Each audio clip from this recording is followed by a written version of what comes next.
Welcome back, everybody, to another video where we are going to be ranking all of the team logos in a given FBS conference. Today we're looking at the American Athletic, or the AAC, which is a conference that has not been immune to all of the crazy changes over the offseason. The AAC has kind of seen its fair share of changes, but currently we have 14 teams in this conference, and they're all pretty cool in their own right. The logos are pretty neat too, so let's go ahead and jump right into it. As always, going from the worst to the first, which today is going to give us at number 14, USF, or the South Florida Bulls. Now, I can already feel the pitchforks coming with this one, but as it is with every league, we got to put someone last, and I both understand and fail to understand what this logo is going for. Their mascot is called Rocky the Bull, and we can see obviously some bull imagery going on with this logo with the bull horns, and it's even got the nose or the snout there, but it's creating this shape of a U, and in that negative space between the horns, it looks like a T to me. So this looks like it says UT or TU, and that has bothered me for years looking at this logo. I just don't really understand what exactly it's going for here. Even on their uniforms, these are some of genuinely the worst uniforms in college football.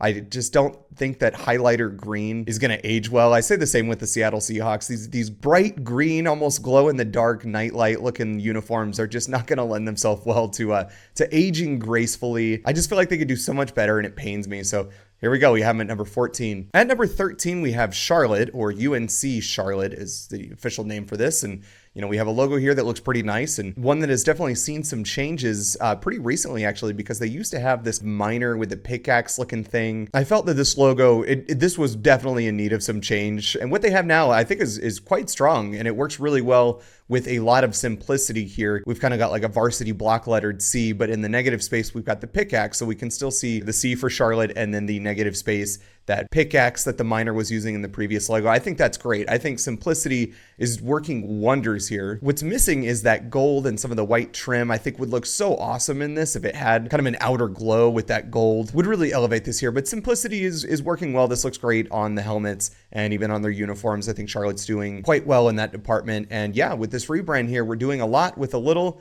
and overall, it's really not bad. At number 12, we've got Florida Atlantic. This is a team that has made a lot of splashes, especially in the world of college basketball. They had a huge run in 2023, which brought this logo to many people's attention that may have not been more aware of Florida Atlantic University. They've just leaned almost exclusively into their owl, and they stripped all of that FAU away and just focused more on the owl specifically. And to be honest, it's dearly missed. Onyx Fitness Therapy said that he helped create this logo as a graduating member from the university in 2005, and we had a good run. I quite agree. I'm sad to see that FAU go. I think that winged FAU looked really great, and I kind of liked their looks the most that showed us both the owl and the name, or kind of this variation that we see on the football helmets that's got the Atlantic kind of in the silhouette, the outline of Florida. I think that looks awesome, but it also kind of goes to show that Florida Atlantic has a hard time with commitment to this just owl logo, because they're not putting it on the helmet. They have something else entirely. Don't shy away from it if you want that to be your main logo. I do really like this logo. I love the personality and the character coming off of that owl, but I think Florida Atlantic looked its best when it also had FAU included. At number 11, we've got Navy. This is a school that we had talked about when we talked about the Patriot League, but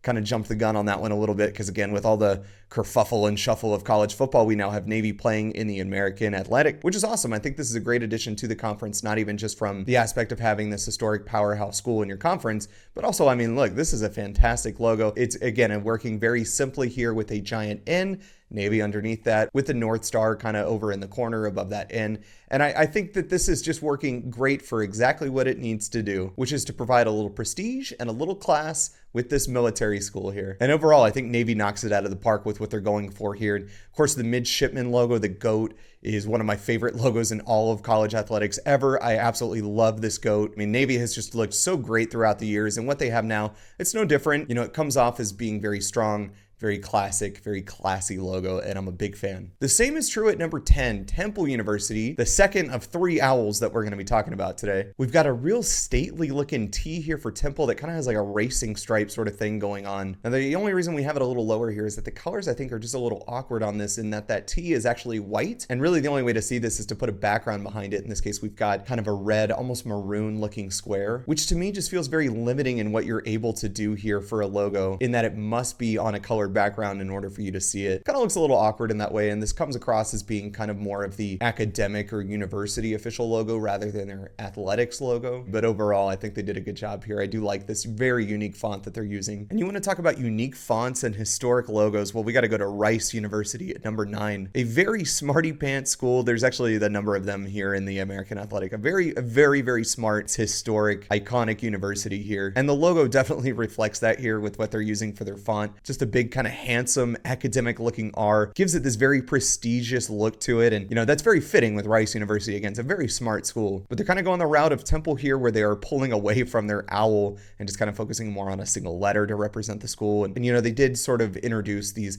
kind of alternative logos that do have an owl design in them. And I was a big fan of the owls that they've used historically, as I was with Temple. You know, I kind of wish we would see a little bit more incorporation. This is kind of the opposite of Florida Atlantic, which had the owl but no lettering. And then in Temple and Rice here, we're seeing just the lettering with no owl. And I kind of want to see elements that include both. This R does look very nice though. And with that kind of navy blue that it has, it lends itself well to some really great uniforms. You know, they've done some really cool stuff. But I think the best they've ever had was these uniforms that kind of give a nod to the Houston Oilers, or even better, these logos that they kind of use as a nod to Space City here in Houston. These are called Artemis 1. These uniforms are, and they're a total nod to the JFK speech that was given here. A very classy touch overall from Rice University with these. We choose to go to the moon in this decade and do the other things, not because they are easy, but because they are hard. At number 8, we've got UAB, or the University of Alabama at Birmingham. This is one of my favorite logos ever, with this blazer here, this dragon with the flames coming out of his mouth. I've always had a big affinity to this logo. I think it looks so sick. But the only thing it's suffering from, really the only thing it has suffered from historically over the years with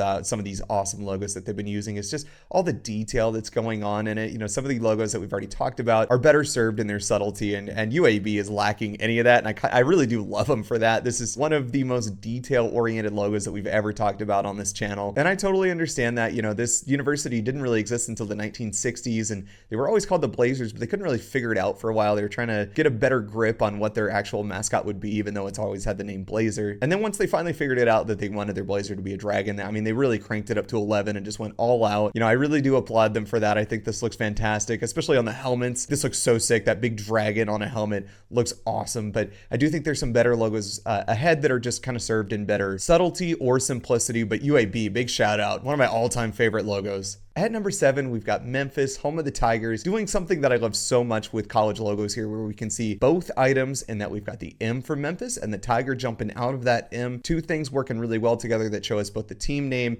and the actual mascot that's represented. And what they're doing for the uniforms as well, with having not this logo on the helmet, but having kind of what the Cincinnati Bengals do with having this sort of like Bengal tiger design. I love it. Memphis is doing so many things right here with this logo and with their branding as a whole, playing there in the Liberty Bowl in Memphis. So with all this praise, why am I putting it kind of in the middle at number 7? Well, I think that this was at its peak when that tiger was yellow, and it contrasted so much nicer from that blue M that he's popping out of. I'm not really sure why they wanted to change it to just this kind of like blue washed logo where everything is like kind of the same shade of blue. I hope they see the error of their ways and go back to having that yellow tiger. Just worked a lot better for me, but still, banger logo with Memphis. At number 6, let's go to Tulsa, Oklahoma for a very classic looking logo here, a very unique and specific font here in that cursive Tulsa that has really been the benchmark of their logo for a long time here. Currently, it sits in front of some waving red flags, which is pretty appropriate. I mean, this is the Golden Hurricane here, so should have some wind blowing. Very strong branding here from Tulsa. I like that they didn't go weird. They didn't go crazy with it. They just had some gusty looking flags that are blowing in the wind with just a really classy, nice looking script logo that lets us know this is Tulsa University. We've got it right over those flags. Very underappreciated logo, I would say, in this league. Yeah, I've always thought Tulsa was really strong. At number 5, let's go to North Texas, home of the mean green with this eagle here. Kind of explain the eagle here in a second, but just take a moment to appreciate the beauty, the sleekness of this eagle that looks so fierce. It's very sharp and angular, especially on the wingtips there. And I love kind of the motion, the energy that it's got. And that green, oh, that Kelly green, it's such a nice looking green. It looks awesome on the uniforms. They are the mean green. That's the actual name of the team. So it makes sense for them to have these beautiful, tough looking green uniforms. You know, this team used to actually be called the Eagles. And it wasn't until they had Mean Joe Green back in the day on their team that put North Texas defense on the map. So they started kind of nicknaming their team the Mean Green because of these uniforms, even though they were the Eagles. But because of Mean Joe Green's influence on this team and that defense as a whole, the university decided to just kind of lean headfirst into just renaming their team the Mean Green. Hey kid, catch. Wow, thanks, Mean Joe. I love that even though they are still the mean green, they're using an eagle logo, which they've used throughout their history here. That some have looked incredible, some have been a little questionable, including the iconic flying worm in 1973. You either love it or hate it, and overall, I love these logos that they've used. At number 4, let's go to UTSA, the University of Texas at San Antonio, home of the Roadrunners. Admittedly, I am a little biased towards this team. I live in San Antonio, Texas. I've seen this team play a number of times in the Alamo Dome, which is a very unique and very exciting venue for college football. I love watching games here, and I love watching the Roadrunners play because even before I moved here, I always thought this logo was sick. But now that I live here, I see this logo everywhere. I see it at games. I see it across town. It's made me appreciate it so much more, the aggressive intensity of this Roadrunner. And kind of like we mentioned with UNT, this logo looks fast. It's going somewhere. It's got motion to it and energy, even though it is just a Roadrunner head. I can feel the intensity. I can feel the energy from it. And I love the sharp angles that we can see here, especially with this beak. I just think it looks so tough, and it actually looks piercing, that beak does. If my bias was really speaking to me, I'd probably put them in top 3, but as it is, I think number 4 is a very perfect place to put them. UTSA, amazingly strong branding here. Before we get into our top 3, I just wanted to go ahead and thank you for clicking and hanging out with us on this video here. If you're enjoying, be sure and like and subscribe, and stick around for these coming weeks because we will be ranking every single FBS football conference. So stick around and you're going to see your favorite conference here shortly. Let's go ahead and get back into it at number 3 with the Army Black Knights. Another team that we had talked about with the Patriot League, but again, jumping the gun a little bit. Now they play in the AAC for football, which I am so happy about because this logo is so beautiful and it's so tough looking. I mean, this looks like a military logo, which is appropriate. I mean, this is West Point. This is Army. I love this look with the shield in the background. We've got a sword and a helmet up front with that star below. Everything's in gold and black, which is such a sick color combination that looks so good. Like, this just looks intimidating to me, and it should. I mean, this is Army. They've always had one of the toughest looking logos. This is by far one of my favorite logos in college athletics, but it doesn't quite crack the number 1 or number 2 spot. For number 2, we got to take it over to Tulane University, which, like we talked about with Rice University, this is one of the biggest smarty pants school in the country that has one of the toughest logos in all of college athletics. They decided to go with the look that they were using in the 60s and 70s, and I'm so happy they did. I think they realized how fantastic this logo was back in the day, and so to revert back to it, I mean, I wish there were more teams that would do the same, because the branding on here, since they changed it in 2017, this just instantly became one of the best and most favorite college athletic logos. The toughness and meanness of that wave. Yeah, he looks comical, he looks a little goofy, but he genuinely does convey that image and that emotion of being tough and aggressive. I love his little waved fist and his little waved feet. And kind of the crest of the wave too is giving him like this white hair that looks funny to me. It almost looks like a pompadour like Elvis Presley. Yeah, I love this. I know that there is going to be a percentage of people out there that are going, what the hell? How is this number 2? This looks so goofy and cheesy. But I like goofy and cheesy. We like that here on this channel. We like tough, we like intense, we like goofy, we like cheesy. And somehow this logo is doing all of that at the same time. Goofy and cheesy, but tough and intense. Genius decision to bring this logo back. I hope it stays permanently. But there's only one logo left to talk about, and for that honor, we're going to ECU, home of the Pirates. Yeah, I'll be honest, there wasn't really any doubt in my mind when I was putting this list together that this was going to be number 1. It was kind of a fight for number 2 with a lot of these, and you can make a strong case. There's a lot of fantastic logos in this league, but this pirate logo is just second to none. And this skull and crossbones look with that real pissed off looking skull